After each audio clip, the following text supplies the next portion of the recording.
FIFA AFC থেকে একের পর এক সুখবর ফুটবল ফেডারেশনে এএফসি অ্যাওয়ার্ড গ্রাসরুট জয়ের পর এবার জাতীয় দলের র্যাঙ্কিংয়ে এক ধাপ উন্নতি করল বাংলাদেশ। তৃণমূলে আরও উন্নতির লক্ষ্যে স্কুল ফুটবলার দেশের একাডেমিগুলোকে নিয়ে বেশি মনোযোগী হতে চান ডেভেলপমেন্ট কমিটির চেয়ারম্যান নাসের শাহরিয়ার জাহিদি। নির্বাহী সভায় কথা বলতে চান জাতীয় দল আর হেড কোচ হাভিয়ের কাবরেরার পারফরমেন্স নিয়ে। হামজা সমিতরা দেশের ফুটবলে বিপ্লব এনেছে, ঘুমিয়ে থাকা ফুটবলে প্রাণ সঞ্চার করেছে। বাংলাদেশের ফুটবল যে এগিয়ে যাচ্ছে তার আনুষ্ঠানিক স্বীকৃতিও দিয়েছে ফিফা।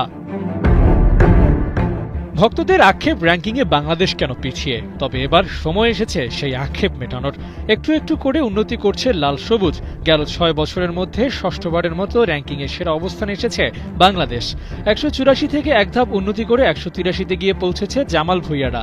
অথচ এই সময়ে বেশ কিছু দলের বিপক্ষে বাংলাদেশ খেলেছে যারা জামাল ভুঁইয়াদের চেয়ে র্যাঙ্কিংয়ে অনেকটা এগিয়ে। সময় এভাবেই বদলায়।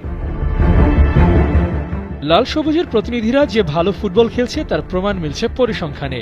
২০২৩ সালের ২৬ অক্টোবর র্যাঙ্কিংয়ে ১৮৩তে উঠে আসে ওরা, কিন্তু সেটি খুব বেশি দিন স্থায়ী হয়নি। ২০২৪ সালের ফেব্রুয়ারি মাসের ১৫ তারিখ ছন্দপতন হয়, নেমে আসে ১৮৪তে। সেখান থেকে আরও এক ধাপ নিচে অর্থাৎ ১৮৫তেও নামে বাংলাদেশ। ১৯ ডিসেম্বর পর্যন্ত র্যাঙ্কিং ১৮৫ বহাল থাকে। তবে ২০২৫ সালের ৩ এপ্রিল ১৮৩তে উঠে আসে বাংলাদেশ।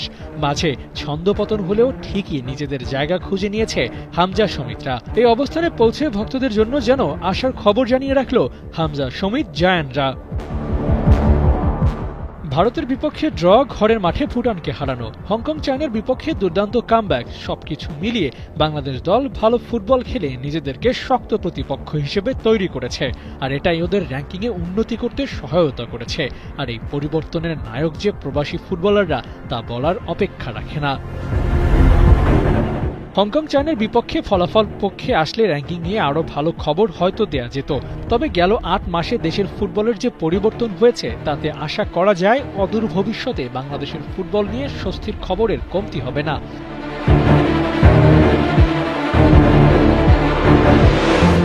সামনে ভারত ম্যাচ, জিততে পারলে এশিয়ান কাপ খেলতে না পারার আক্ষেপ কিছুটা হলেও ঘুচবে।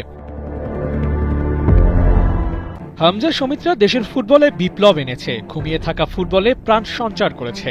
বাংলাদেশের ফুটবল যে এগিয়ে যাচ্ছে তার আনুষ্ঠানিক স্বীকৃতিও দিয়েছে ফিফা। ভক্তদের আক্ষেপ র্যাঙ্কিংয়ে বাংলাদেশ কেন পিছিয়ে, তবে এবার সময় এসেছে সেই আক্ষেপ মেটানোর। একটু একটু করে উন্নতি করছে লাল সবুজ। গেল ৬ বছরের মধ্যে ষষ্ঠবারের মতো র্যাঙ্কিংয়ে সেরা অবস্থানে এসেছে বাংলাদেশ। ১৮৪ থেকে এক ধাপ উন্নতি করে ১৮৩তে গিয়ে পৌঁছেছে জামাল ভুঁইয়ারা। অথচ এই সময়ে বেশ কিছু দলের বিপক্ষে বাংলাদেশ